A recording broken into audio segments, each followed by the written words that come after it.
Welcome back to the Gatekeepers Table, where we dissect sacred texts to uncover spiritual clarity beyond tradition and manipulation. Today we're exploring Matthew 19 and the truths hidden beneath the familiar. Let's walk through this chapter, topic by topic. I'll read the scripture, then share what's often overlooked, the unrecognized truth. Topic 1, Marriage and Divorce.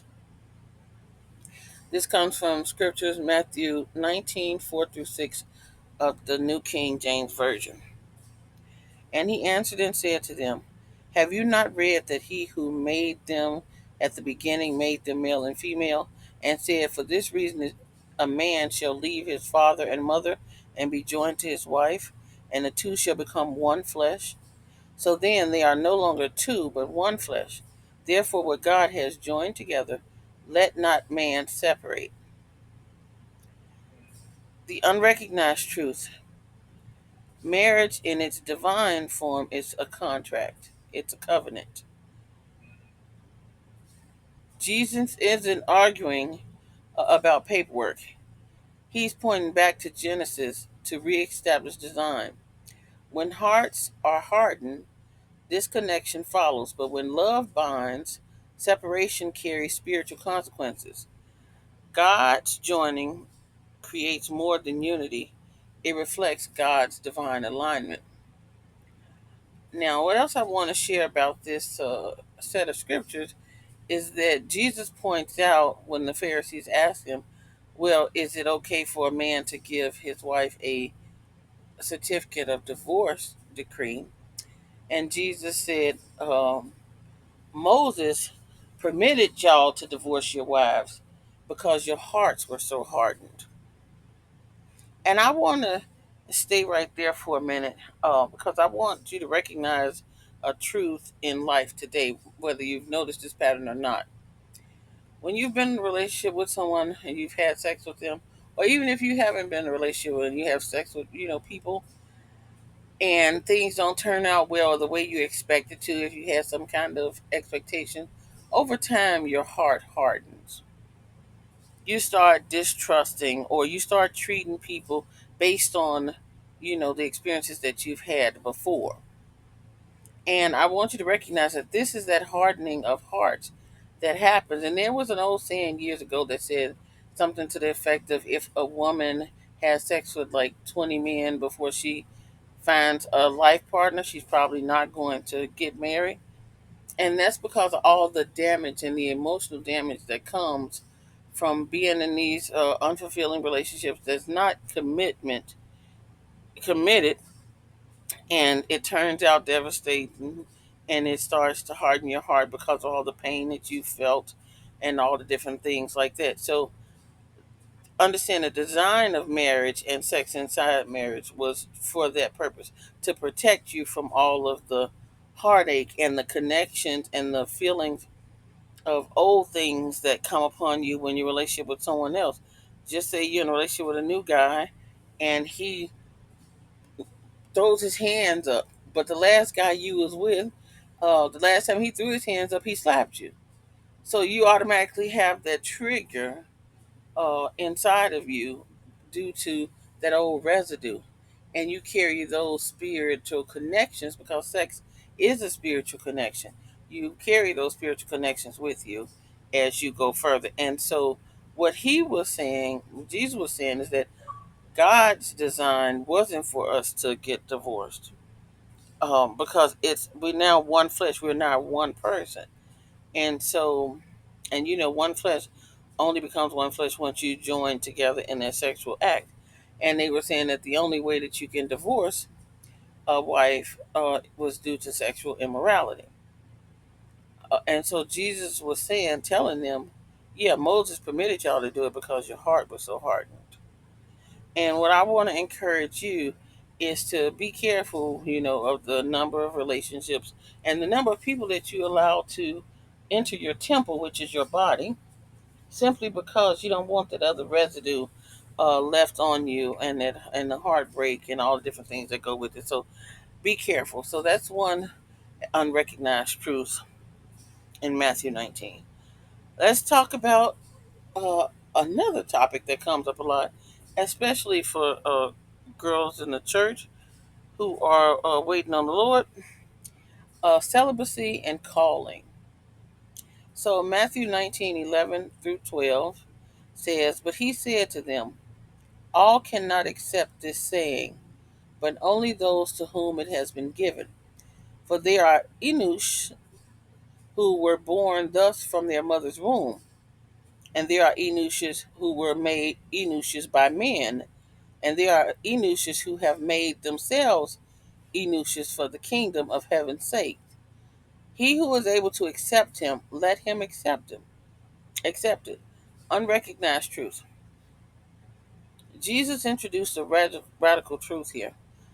Some are called to consecrated solitude, and this isn't a dysfunction.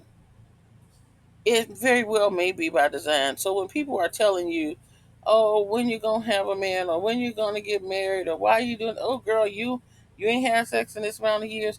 It may very well be your calling. As long as you are whole and you are a whole person and you are enjoying your life and your life of celibacy and you're not longing for a partnership and that's not what's going on, it may very well be a calling to celibacy for you.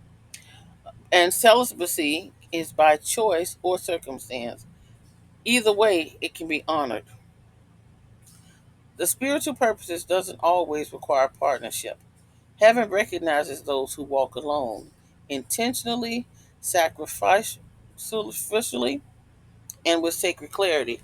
So some people make that their sacrifice to the Lord, that I'm going to restrain from sexual activity and have my focus on doing God's business and not necessarily on a mate or a husband or a wife once you find them. So don't let someone hounding you, whether it be family, friends, other people in the church, or whatever. If you are celibate, stay celibate and honor God in your celibacy. And don't allow other people to manipulate you into thinking that something is wrong with that because it's not. It's scriptural. Topic 3: Children in the Kingdom. I'm sure people have heard this, and they probably know it, but I don't know if you know it um, to what level you might know it. So, Matthew 19:14, Jesus said, "But Jesus said, let the little children come to me, and do not forbid them, for of such is the kingdom of heaven." So, here's the unrecognized truth: spiritual access isn't earned through rites or theology, it's granted through posture. Children, what they do is they model presence, curiosity, vulnerability. And Jesus didn't uplift their age, he uplifted their posture. To inherit the kingdom, you must unclench ego and receive like a child, become trusting again, open and unguarded. Spiritual maturity may very well be, in this sense, mature enough to return as like to the child innocence and the child accepting and trusting of God once you get to a certain level. That might very well be spiritual maturity because that's who the kingdom is for. Topic 4 talked about the rich young ruler. And Jesus said to him in Matthew 19:21-22, "If you want to be perfect, go sell what you have and give to the poor, and you will have treasure in heaven. And come follow me." But when the young man heard that saying, he went away sorrowful, for he had great possessions. And so, what we always recognize is the fact that he turned away because he thought, "Oh God, I got so much. And if I have to give it all away just to get into heaven, I'm never going to be able to get up in heaven," because that was the thing is that was his identity. He was identifying himself by his great possession. So, here's the unrecognized truth: Jesus wasn't attacking wealth. Mm-mm. He was exposing the bondage to wealth that this young ruler had. The young ruler's identity was wrapped up in his status. He followed rules but missed relationships. So he followed the rules of God, but he missed the relationship with God because he was so wrapped up in those possessions. So the sorrow wasn't just about letting go of money, it was losing what defined him. And what we don't recognize all the time is true healing requires unclinging from influences and ideas and from idols, things that hold us back. We have to let go of those things. And sometimes they falsely make us believe something that we are that we're really not. And without letting them go, we don't follow. Well, that's an unrecognized truth. And topic number 5, divine reversal. He spoke about in Matthew 19:30. But many who are first will be last, and the last first. The unrecognized truth here. The kingdom doesn't reward position, it restores humility. Jesus unveils a reversal. Those dismissed will be elevated. So if you spent time and people treat you like you're on the ground, but you were doing the work of the Lord and you're doing the work of God and you're doing right things, you're not harming anybody, you're just being a good, right person in what you're doing, God will elevate you.